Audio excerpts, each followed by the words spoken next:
आज के व्याख्यान में हम नैतिक शब्दों के अर्थ, स्वरूप, इनके विभिन्न प्रकार, विभिन्न नैतिक शब्दों के पारस्परिक संबंध एवं अर्थ को जानने का प्रयास करेंगे। इसके साथ ही हम यह भी जानने का प्रयास करेंगे कि नैतिक शब्द के साथ साथ नैतिक निर्णय से हमारा क्या अभिप्राय है, अर्थात नैतिक निर्णय के अर्थ, स्वरूप, नैतिक निर्णय के विभिन्न प्रकार, नैतिक निर्णय एवं कानूनी निर्णय में अंतर, नैतिक निर्णय तथा तथ्यात्मक निर्णय में क्या अंतर है, यह भी जानने का प्रयास करेंगे।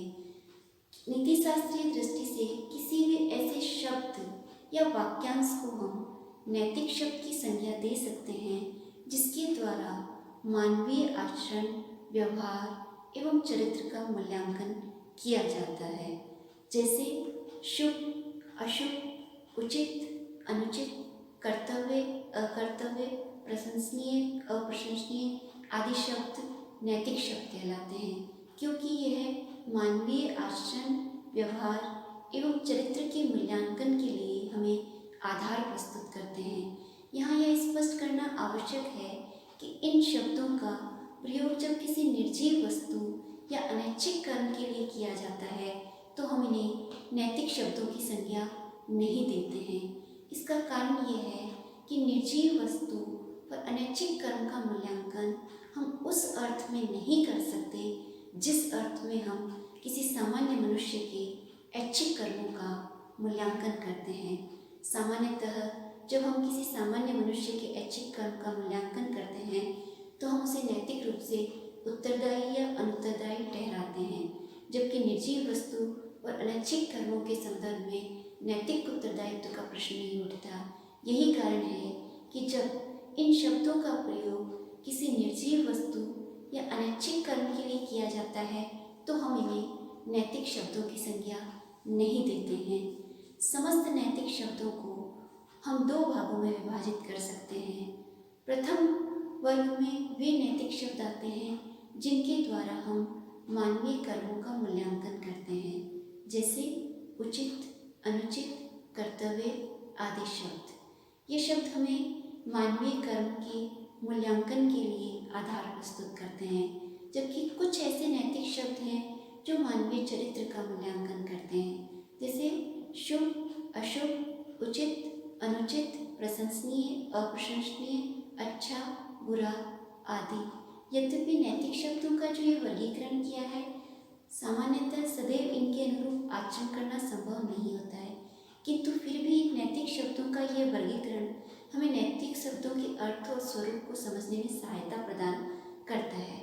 अब हम कुछ नैतिक शब्द जैसे उचित, अनुचित, कर्तव्य, अकर्तव्य, शुभ, अशुभ आदि का अर्थ जानने का प्रयास करेंगे। सर्वप्रथम हम ये जानने का प्रयास करेंगे कि उचित से हमारा क्या अभिप्राय है। जब भी कोई कर्म किसी नैतिक नियम के अनुरूप होता है तो हम उसे उचित की संज्ञा देते हैं। इसी प्रकार जब कोई कर्म नैतिक नियम के विरुद्ध होता है तो हम उसे अनुचित की संज्ञा देते हैं।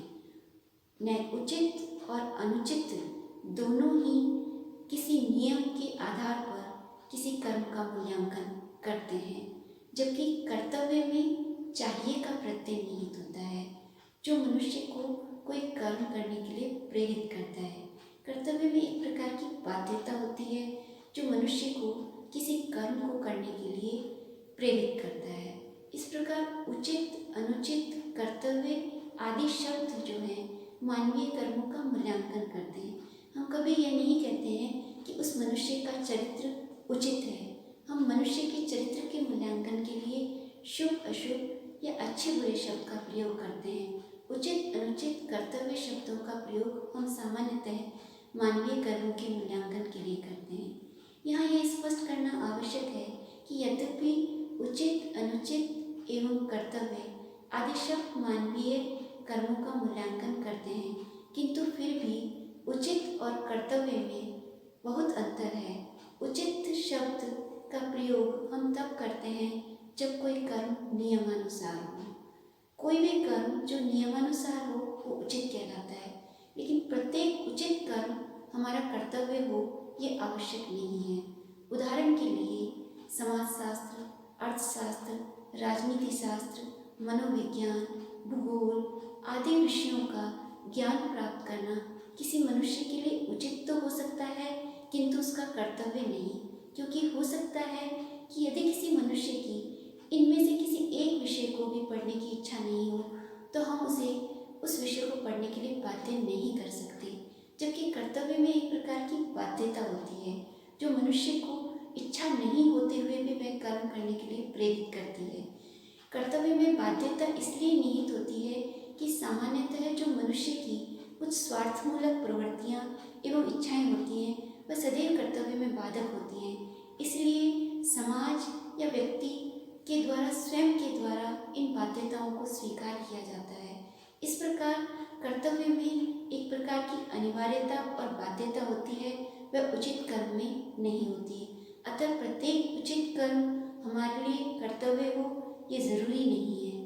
कर्तव्य में जो बाध्यता और अनिवार्यता होती है वह उचित कर्म में होना आवश्यक नहीं है। यहाँ यह भी स्पष्ट करना आवश्यक है कि उचित और कर्तव्य की भांति ही शुभ और अशुभ भी जो नैतिक शब्द हैं, ये भी मानवीय आचरण का मूल्यांकन नहीं करके मानवीय चरित्र का मूल्यांकन करते हैं। जब भी हम ये कहते हैं कि किसी मनुष्य का चरित्र शुभ है या प्रशंसनीय है, तो यहाँ प्रश्न उठता है कि हाँ, हमारा शुभ से क्या अभिप्राय है। शुभ का सामान्य अर्थ ये होता है कि जब भी कोई कर्म किसी लक्ष्य प्राप्ति में सहायक होता है तो हम उसे शुभ की संज्ञा देते हैं, और जब वह उसमें बाधक होता है तो हम उसे अशुभ की संज्ञा देते हैं। इसी प्रकार कर्तव्य और नैतिक उत्तरदायित्व में भी घनिष्ठ संबंध है। कर्तव्य के अर्थ में ही नैतिक उत्तरदायित्व का भाव निहित होता है। उदाहरणार्थ, जब हम ये कहते हैं किसी मनुष्य से कि उसे अपने वचन के अनुसार अपने मित्र की पुस्तक लौटा देनी चाहिए, तो हमारे कथन का यहाँ अभिप्राय यही होता है कि अपने वचन पूर्ति संबंधी कर्तव्य के पालन के लिए अपने मित्र की पुस्तक लौटा देना उस मनुष्य का नैतिक उत्तरदायित्व है। इस प्रकार नैतिक उत्तरदायित्व का भाव कर्तव्य के भाव में ही निहित है। इन्हें एक दूसरे से अलग नहीं किया जा सकता। नैतिक कर्तव्य के साथ ही नैतिक उत्तरदायित्व का भाव संबंधित होता है। जो कर्म हमारा कर्तव्य है उसी के लिए हम नैतिक रूप से उत्तरदायी होते हैं। जो कर्म हमारा कर्तव्य नहीं है उसके लिए हम नैतिक रूप से उत्तरदायी नहीं होते हैं। यहाँ हमने कुछ नैतिक शब्दों जैसे उचित, अनुचित, कर्तव्य, अकर्तव्य, शुभ, अशुभ आदि का अर्थ जानने का प्रयास किया। इस व्याख्यान में हम ये भी जानने का प्रयास करेंगे कि नैतिक निर्णयों से हमारा क्या अभिप्राय है। किसी भी ऐसे वाक्य या कथन को नैतिक निर्णय की संज्ञा दी जाती है जिसके द्वारा हम मनुष्य के आचरण, व्यवहार एवं चरित्र का मूल्यांकन करते हैं। जैसे हमें सत्य बोलना चाहिए, हमें दूसरों को धोखा नहीं देना चाहिए, प्रत्येक मनुष्य को अपने कर्तव्य का पालन करना चाहिए आदि सभी कथन जो हैं वो नैतिक निर्णय को व्यक्त करते हैं। समस्त नैतिक निर्णयों को हम दो भागों में विभाजित कर सकते हैं। एक नैतिक निर्णय वे हैं जो कर्तव्य बोधक नैतिक निर्णय कहलाते हैं, अर्थात वे कथन जिनके द्वारा हम किसी मनुष्य को उसके कर्तव्य का ज्ञान कराते हैं, उन्हें हम कर्तव्य बोधक नैतिक निर्णय कहते हैं। इन कर्तव्य बोधक नैतिक निर्णयों को भी हम दो भागों में विभाजित कर सकते हैं, विशेष और सामान्य। विशेष कर्तव्य बोधक नैतिक निर्णय वे निर्णय होते हैं जो किसी विशेष व्यक्ति पर लागू होते हैं, जबकि सामान्य कर्तव्य बोधक निर्णय वे निर्णय होते हैं जो सभी मनुष्यों पर समान परिस्थितियों में समान रूप से लागू होते हैं। उदाहरण के लिए विशेष कर्तव्य बोधक नैतिक निर्णय का उदाहरण है कि जैसे नेहा को अपने वचन का पालन करना चाहिए, सीमा को अपने मित्र को धोखा नहीं देना चाहिए, मोहित को अपने कर्तव्य का पालन करना चाहिए। ये सभी कथन जो हैं विशेष कर्तव्य बोधक नैतिक निर्णय के उदाहरण हैं, जबकि सामान्य कर्तव्य बोधक नैतिक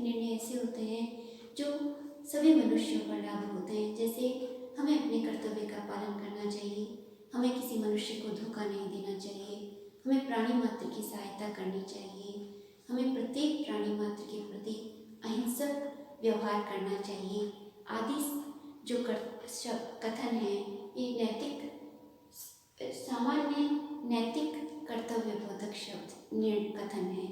इसके साथ ही यहाँ यह भी स्पष्ट करना आवश्यक है कि कुछ कथन या नैतिक निर्णय ऐसे होते हैं जो मनुष्य की इच्छाओं, अभिप्रायों एवं प्रयोजनों को व्यक्त करते हैं। ऐसे नैतिक निर्णयों को हम नैतिक मूल्यबोधक निर्णय की संज्ञा देते हैं। ये भी दो प्रकार के होते हैं, विशेष और सामान्य। विशेष मूल्यबोधक नैतिक निर्णय वे होते हैं जो किसी विशेष मनुष्य की इच्छा, अभिप्राय और प्रयोजन को व्यक्त करते हैं, जबकि सामान्य मूल्यबोधक नैतिक निर्णय वे होते हैं जो सभी मनुष्यों पर लागू होते हैं। उदाहरण के लिए विशेष मूल्यबोधक नैतिक निर्णय का उदाहरण यह है कि जैसे महान स्वतंत्रता सेनानी बाल गंगाधर तिलक का चरित्र सभी भारतीयों के लिए प्रेरणा स्रोत है। इसके साथ ही हमें जैसे राष्ट्रपिता महात्मा गांधी का चरित्र प्रशंसनीय है। ये विशेष प्रकार के मूल्यबोधक नैतिक निर्णयों के उदाहरण हैं, जबकि महापुरुषों का चरित्र प्रशंसनीय होता है। विवेक, साहस, संयम, न्याय आदि श्रेष्ठ सद्गुण हैं। ये सामान्य मूल्यबोधक नैतिक निर्णय हैं। यहाँ नैतिक निर्णय के अर्थ को समझने के लिए ये जानना आवश्यक है कि नैतिक निर्णय और कानूनी निर्णय में क्या संबंध है। यद्यपि नैतिक निर्णय एवं कानूनी निर्णय दोनों ही मानवीय आचरण से संबंध है, लेकिन फिर भी इनमें अंतर है।